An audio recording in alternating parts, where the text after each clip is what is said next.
Hi, this is Sean D'Souza, and you're listening to the 3-Month Vacation Podcast. This podcast isn't some magic trick about how to work less. Instead, it's about how to really enjoy the work that you do and to enjoy your vacation time.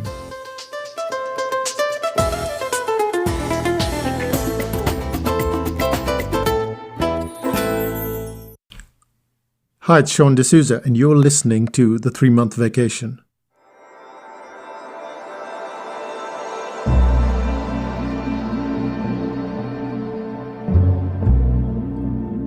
I don't like Microsoft Excel. However, my wife, Renuka, does. She can spend hours, even days, tinkering with that program and come up with some statistics that are plainly astounding.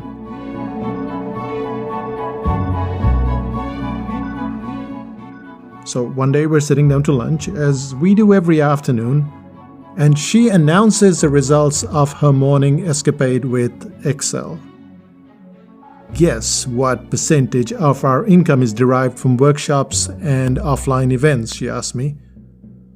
Before I can answer, she reveals her statistics. We earned barely 2% of our income from offline events. Now, this tiny percentage wasn't terribly surprising to both of us because we knew that conducting international events is a very expensive exercise. Even so, I was a bit unsure at the thought of putting so much work and getting a return of just 2%.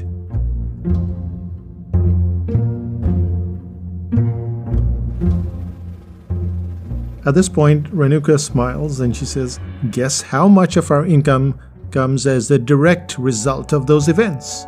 And I had an inkling of how much it mattered to have these events. Because every time we have a workshop, we have this hand-raising ceremony.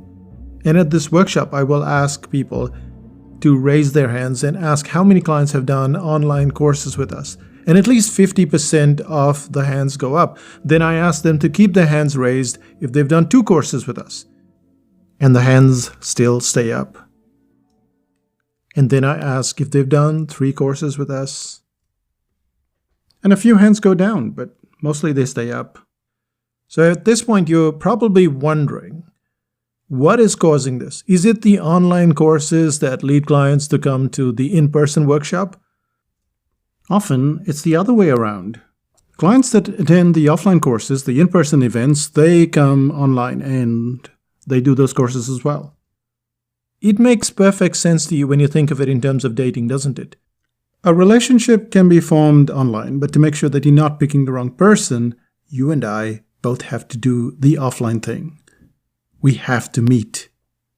Do you think we should meet? I know just where I'm going. Meet? Oh my God. I'm going to say hello, I'm going to have a cup of coffee, and then I'm going to split. That's what I'm going to do. Why am I even doing this? Why am I compelled to even meet her? Relax. Just taking it to the next level. And I'm not going to stay that long anyway. I already said that, didn't I? Yes, you did. The exciting bit about the meeting is that it doesn't have to always be a big event. At Psychotactics, we've had 3-day, 4-day, even 7-day in-person workshops. At other times, we've had a presentation for between just 20 or 45 minutes. But we've also had situations where we've spent just a few hours in a meetup.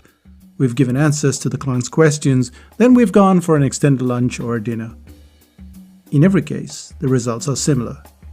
Clients that get to know us don't bother to go to the sales page with a fine-tooth comb. They go there, but they're not overly fussed.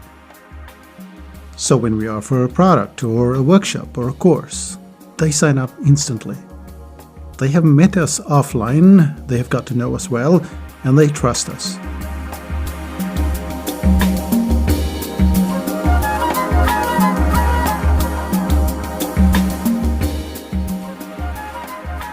When you meet someone in the flesh, you can often make a pretty good assessment of whether to go ahead or not.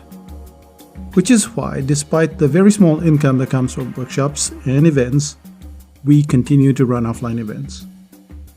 But what if you're just starting out? You may not have any books, you may not have any products to sell to clients. You aren't likely to have an online course or training system, maybe not even a service. Is it still worth it to have the offline event? In my opinion, it's one of the good things to do, because a workshop will get you to interact with clients. You'll find out what interests them, and when you give your speech or you make a presentation, or even if you meet with them, you will get instant feedback, of course, if you ask for it. And if you do local events, there's a much bigger margin, and you're likely to take much more home as a result of this exercise. When we did our first workshop back in the early days of Psychotactics, we were rewarded for our audacity. I was part of a networking group, and I convinced several of the members to show up and to bring their friends along. The fee was $75 for the evening. The cafe owner offered us the place free, and he even provided the coffees free.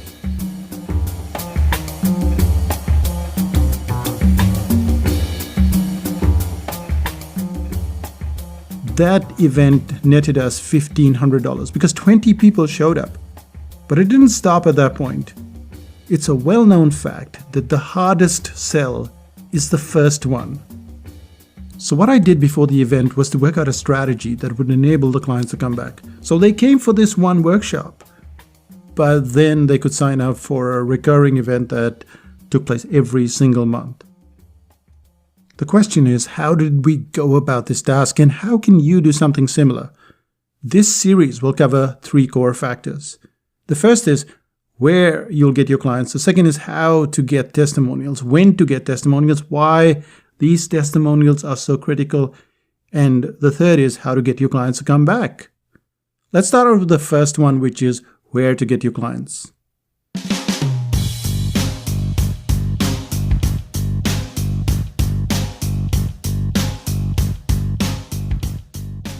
When I was just about 8 or 9 years old, I had a job on Sundays. Not every Sunday, of course, but around the months of late May and most of June, my father needed me and my brother to pitch in. This was the family business. My father ran a secretarial college, and admissions would start in July. This meant that we had to be working late May, early June. What did we have to do? We had to stand outside churches and hand out a paper leaflet. After reading that leaflet or that flyer, many young women would then sign up for a year-long course, a year-long batch that started out in July. But why churches? As it turned out, most secretaries at the time were almost exclusively Catholic. In Mumbai, India, masses are held on Sundays, usually on the hour, 6 a.m., 7 a.m., all the way up to 10 a.m., which meant that we'd often be giving out hundreds of leaflets to everyone coming out of the church.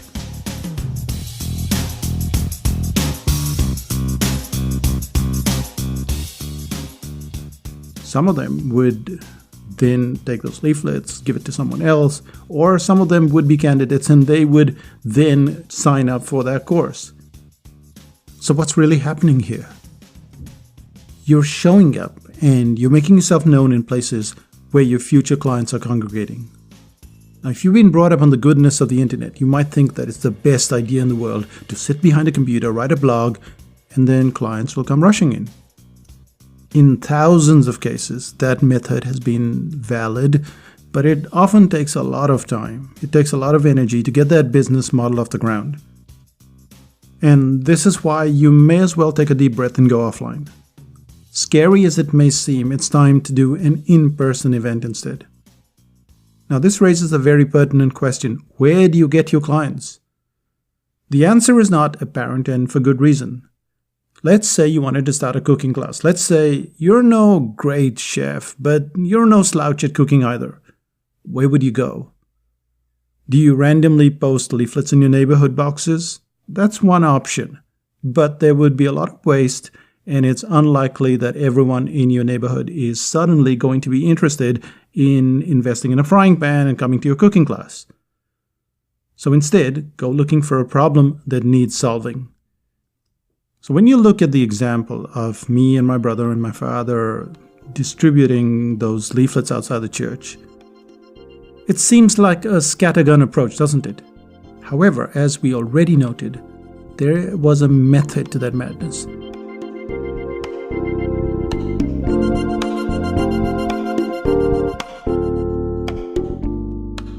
Those young women were out of school, they wanted to be independent, they wanted to get a reasonable income, and it's the same thing or similar with your business.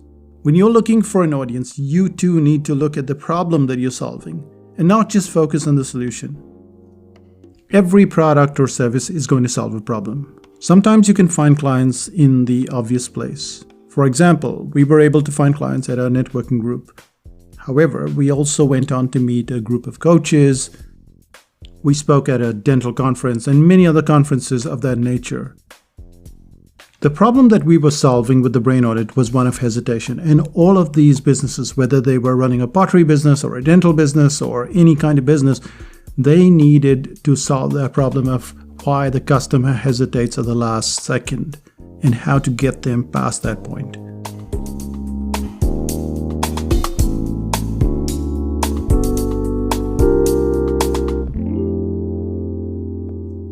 Once you understand the problem that you're solving, it's relatively easier to go and find these places where people congregate. In some cases, your audience is likely to be pretty narrow. Take, for example, Kelly Quilter. She lives in Australia, and her audience is a relatively tiny niche of supply teachers. Know what happens when your kid's teacher can't make it for the day? They get a temporary teacher, don't they? They're simply called supply teachers or teachers for a day. Kelly writes a book that helps them work out the issues that supply teachers have, and her business has started to take off. But where did she find her audience?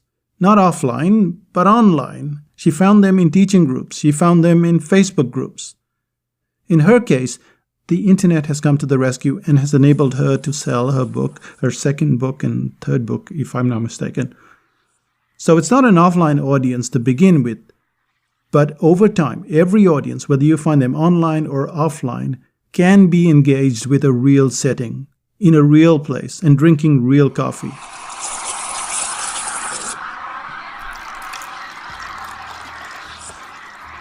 So what's the first step to finding an online audience? Sit down with a couple of friends or someone who knows your business well, and then write a list of the problems that your company solves. Then pick one problem. Once you have the problem, you can find the audience that needs your solution. With the brain audit, it was solving the problem of hesitation, why clients don't buy, why they back away at the last minute. And then I could find these groups, meet them, speak to them, sell copies of the brain audit, get people to come to recurring events. But what's next? How do you go about getting people to sign up for your event?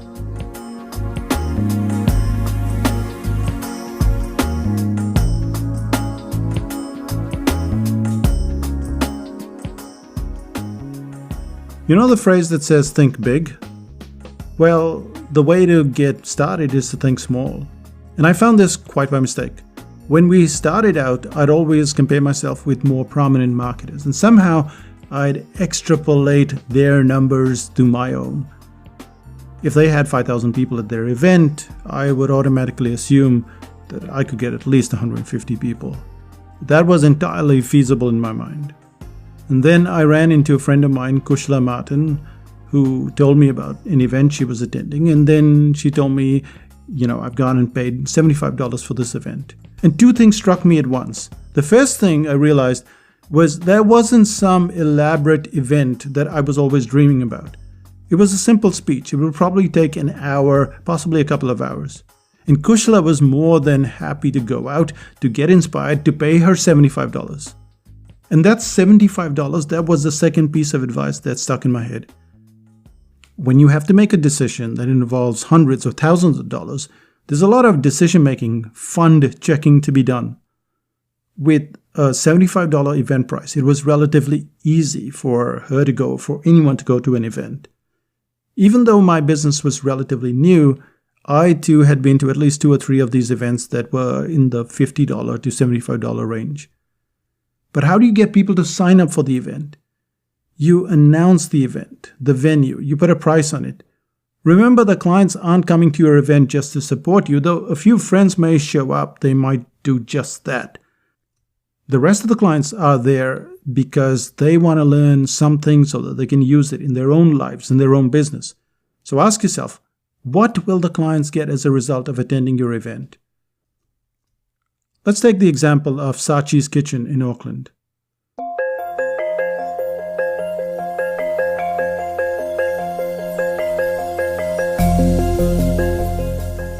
Saatchi Nomura and her husband Nick, they started up with a simple goal in mind. That was to take the most helpless cook and turn him or her into what they call the black belt of Japanese cooking. And this was in a single 2.5-hour session. Now, if we take a second example, there is a bookstore, a cookbook store called Cook the Books. They turned their backyard shed into a kitchen of sorts, and then they started teaching people how to cook Sri Lankan, Moroccan, North African, Spanish, all sorts of cuisines. The clients that come to their event, they know exactly what result they'll get. If you look at Saatchi's Kitchen, it's a masterclass in Japanese cooking. In Cook the Books, it's a bit of knowledge, it's some cuisine, it's wine, you eat, you have a good time. So the kind of people that come to Saatchi's Kitchen are slightly different, even though there might be an overlap. They go there to learn a skill. The people who come to Cook the Books, they are there to have a good time and probably learn a few things.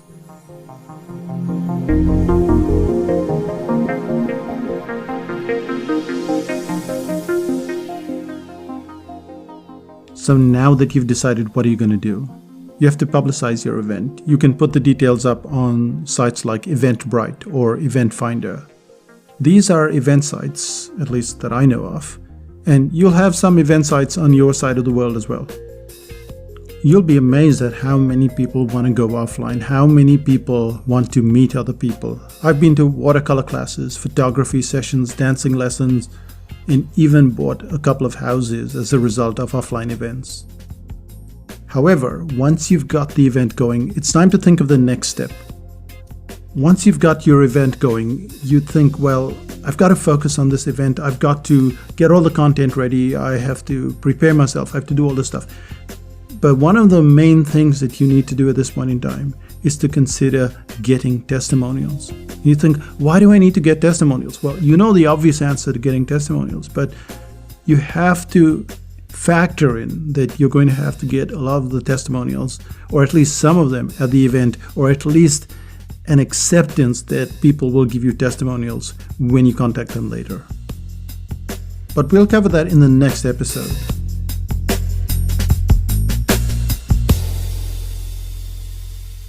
So what did we cover in this episode?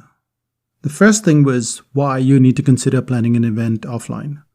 And the biggest reason why you should consider an event offline is that you can get that going faster than you can, say, by writing a blog or just sitting there waiting for something to happen. People are always looking for events. When you go to Eventbrite or Event Finder, you will find that they're always looking for these events. They want to learn skills. They want to learn how to do yoga. They want to learn how to make pottery. Maybe you teach something about a program, about how to build membership sites. There are a whole bunch of things that people want to learn, and they don't necessarily want to go online. They want to meet other people. They want to step outside their house. They don't want to sit in front of their computer. And this is a great way to get that trust going. Yes, it's scary. Yes, it's scary several times over. We've done events for many years, and occasionally you'll still get this jitter, like, am I doing the right thing? Am I covering the right content? It doesn't matter. Do it. You'll settle in very quickly into the event, and once they get comfortable with you and you get comfortable with them, you forget that you were jittery in the first place. So the first thing is consider an offline event. Get away from that computer. Get away from that blog. Well, you can have all your blog, you can have all your stuff, but consider, how can I go offline?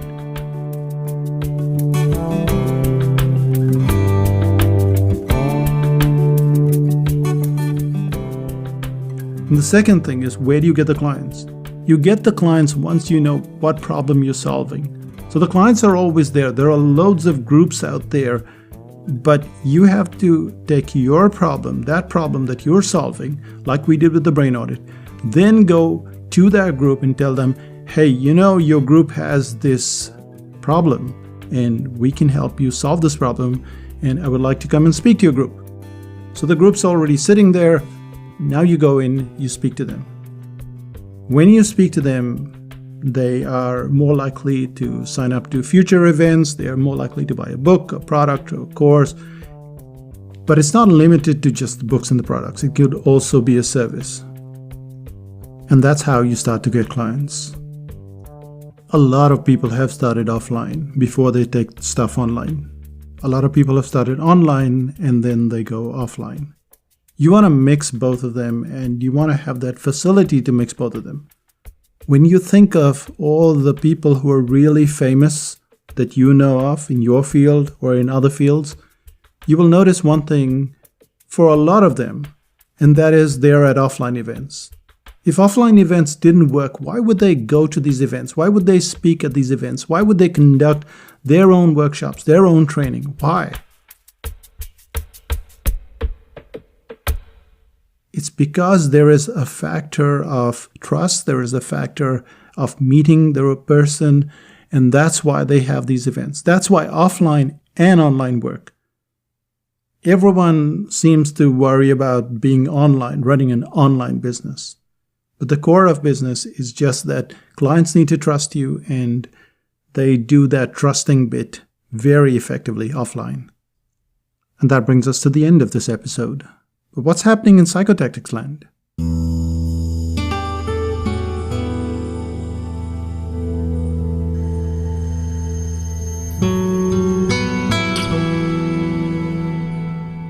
You know how I said that clients will sign up to stuff offline? Well, there is a live example. We're having a landing page workshop in Singapore and Brussels. The Singapore workshop is on the 12th to 14th of April, and then 18th, 19th, and 20th in Brussels. We don't have a sales page up. We haven't sent an email to anybody. And already 2 people have signed up in Brussels. How have they done that? There is no sales page. There is no information. This is the kind of trust that an offline event brings to you. And I don't know, but I think that it is one of the better ways to get clients to sign up quickly.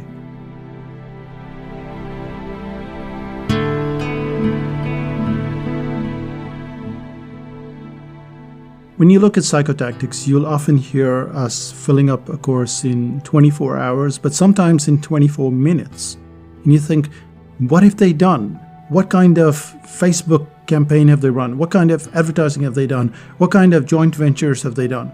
And we've done nothing. We've done no joint ventures, no advertising, no publicity. But what we have done is we've built that trust with our clients. So 50%, 60%, 70%, sometimes the entire 100% is filled with people who have been to our offline events. You just have to be a teacher. You just have to teach someone, give them the skill, and they keep coming back. It's not something very sophisticated, or rather, it is very sophisticated. It is sophisticated because of its simplicity, of its elegance. And I would recommend that you come to the workshop as well. Come to Brussels, make that flight, take a vacation. It's Europe. It's a nice place to be. If you live close by, it's a drive away. The same thing applies to Singapore. Get to Singapore or to Brussels. We have a very small group of people. What's going to happen is we're going to go through the landing page in 3 days. You're going to write it in 2 days. On the 3rd day, I'm going to audit it. We're going to be out. We're going to have some drinks and food and enjoy ourselves. In 3 days, that's what's going to be done.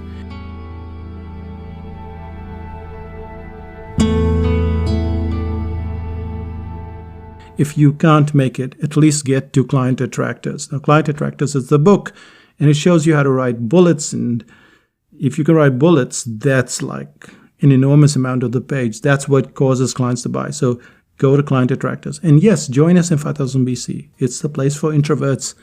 It's the place that you will enjoy. And I'll speak to you in the 2nd episode of how to conduct an offline workshop and how to get clients. But next time, we'll look at the testimonials and then how to get clients to come back repeatedly. That's me, Sean D'Souza, saying bye for now. Bye-bye.